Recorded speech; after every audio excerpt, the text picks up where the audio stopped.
welcome to SVG-TV News for Thursday, November 15, 2018. I am Yvette Boynes with the details. The Pitibodel Secondary School's ideas got the nod of the judges as they secured the top 2 spots in the idea category of the 2018 NTRC I² competition. The school's young investors wowed the judges with their idea, the disability tagline, with their schoolmates, the Pitibodel Secondary School inventors, taking second place. The North Union Secondary School inventors also took third in the category in the mobile application category. Team Titans from the St. Vincent Grammar School took the first spot, while Sky Secure from the St. Joseph's Convent Kingston took second place. The North Union Secondary School placed third in that category. Here is a sample of the idea presentation by young inventors of the Pitibodel Secondary School.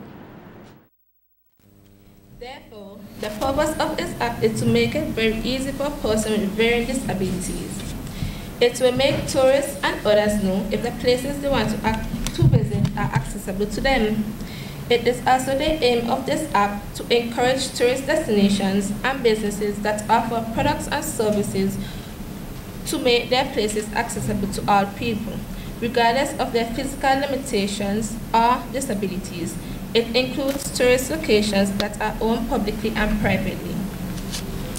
Who stand to benefit? Disabled persons, family members, and caretakers, locally, regionally, internationally, tourism industry, disability-friendly businesses. How will this app benefit our country? Well, we could expect more disabled visitors because, you know, beforehand, all the places accessible to them. We can expect to see more business places improving their facilities to cater for needs of those with disabilities. The water storage capacity on Bequia will receive a much-needed boost soon. This as the Sustainable Development Unit under the 5Cs project aims at introducing another saltwater osmosis system on the Grenadine Island. This was announced at a handing-over ceremony on Wednesday at the Argyle International Airport of 2 marine and land-based data gathering systems by the U.S. government, which will assist SVG with building its resilience to climate change. Director of the Sustainable Development Unit, Janelle Miller-Findlay, said Bequia had previously benefited from a saltwater osmosis plant, and with the coming on stream of another plant, it will help boost the island's resilience to adverse weather conditions.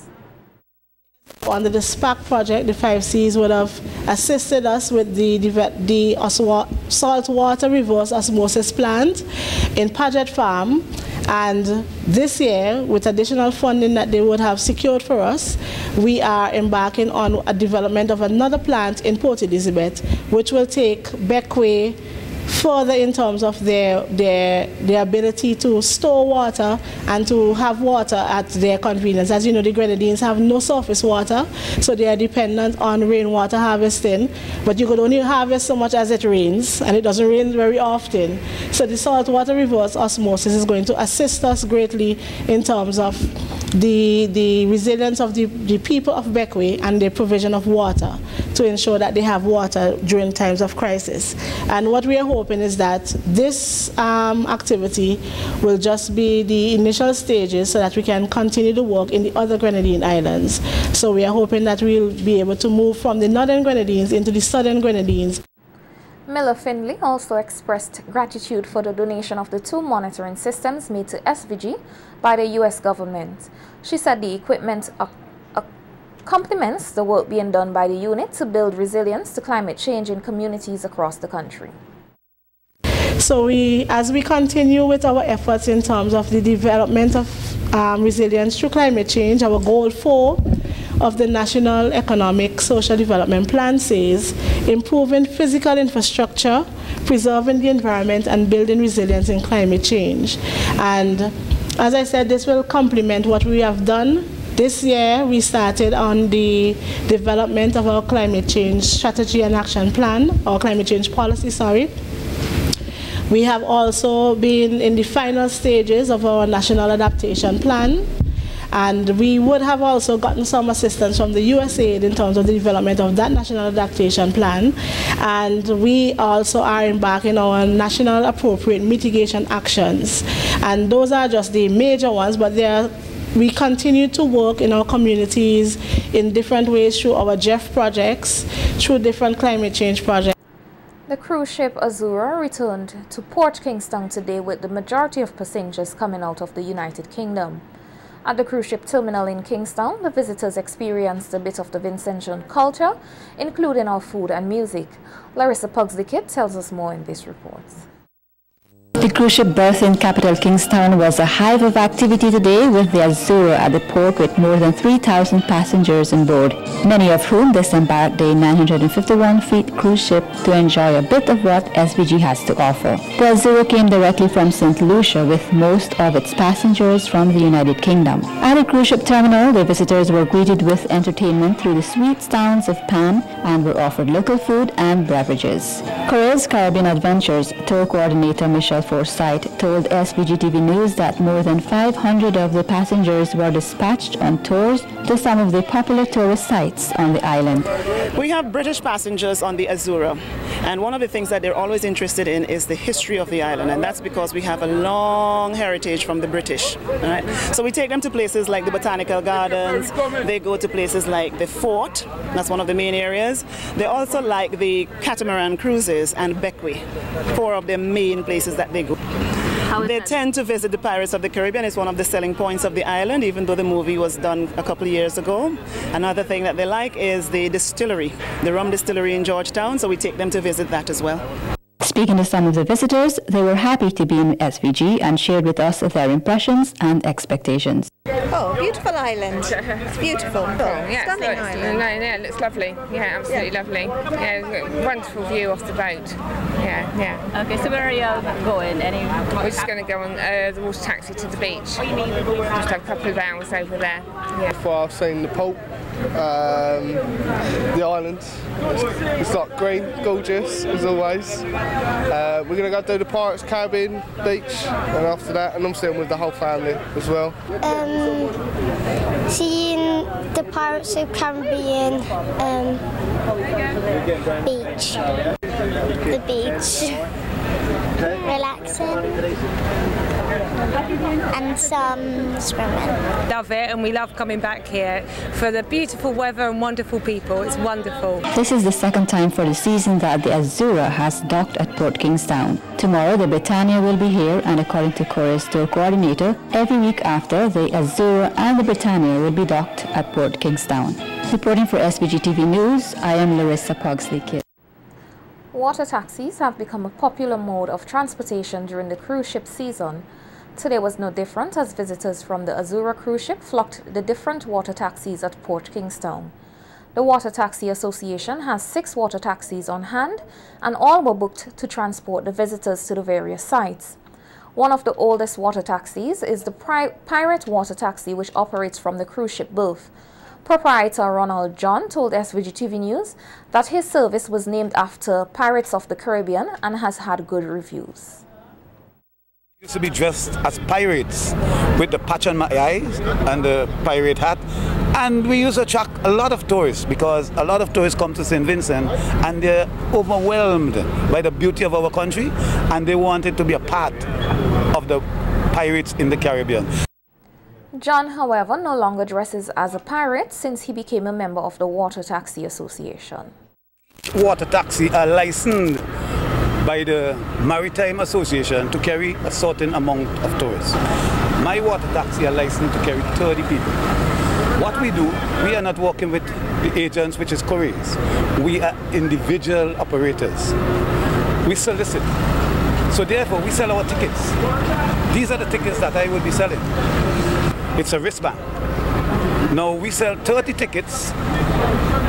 We would sell 30 tickets for 30 people who would be going on that water taxi up to the Villa Beach. When they get this ticket, this is for their return. But our system is that if you go up with one water taxi, you can return with any of the 6. So that is the system that we are running here presently.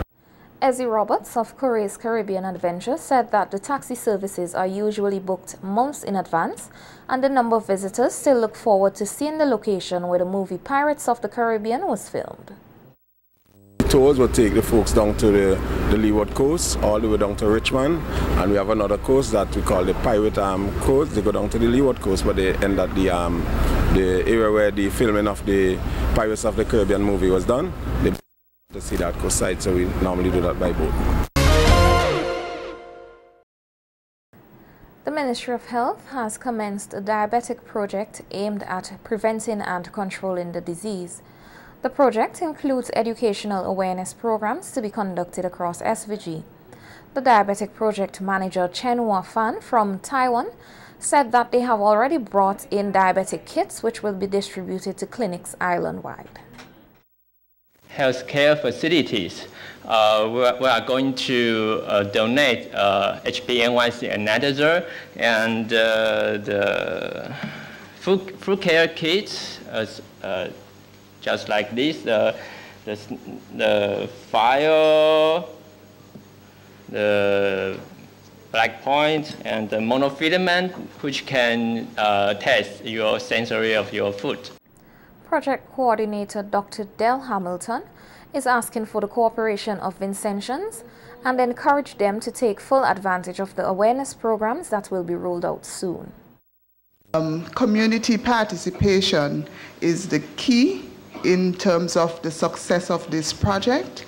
If we do not have your participation as families and as persons living with diabetes, the project will not be successful. The diabetic project in SVG will run for the next 3 years and is being funded by the Taiwanese government.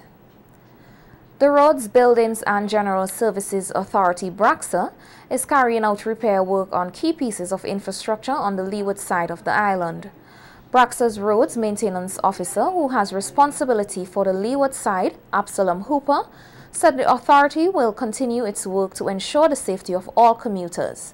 Speaking from Coles Hill, Hooper said that area in particular has been a cause for concern over the years, and BRACSA will do its part to improve the safety of the road network in the area. Become aware that these walls have been there for quite some time. So we came in and we are rebuilding the section of the wall that was damaged, and we are hoping to do some further rehabilitation work further down, as we know that this is an area that creates a lot of concern for road users, vehicle owners. It's an area that we have seen tragedy from it, and from BRACSA's standpoint, we want to do as much as we can to alleviate and eliminate potential of further circumstances that would have happened in the past. So we're really looking to do something to finish what we're doing currently here and to do something on the further end where vehicles would have subsequently would have gone over the road edge. Hooper said the work will be done in phases and highlighted some of the technical aspects of the project.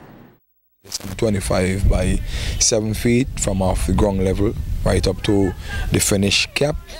Right, that is the extent of the piece that we're doing. We are hoping further down to do re-establish sections of the wall that was damaged, some 90 by 3 feet in one instance, and another section of 30 by 6 feet in height. The area where the road is very narrow is the main highway.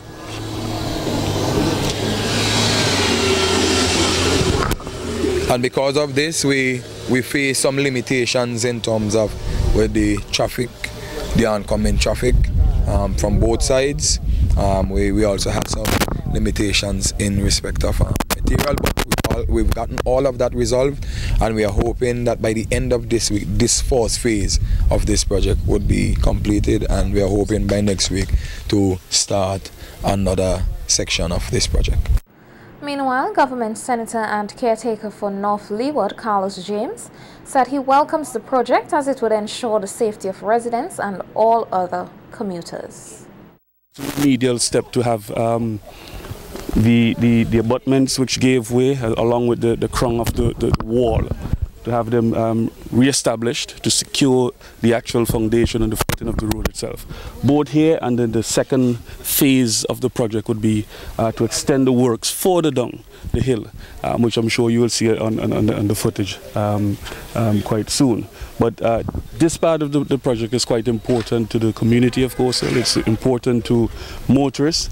I've had persons complaining and persons quite naturally expressing concern that, look, we want to come to North Leeward, but we are so fearful of some of the roads and the abutments that gave way and so on. And they will be happy to know that with this sort of work that has been taking place now, we can see a better road network and a safer road network for commuters.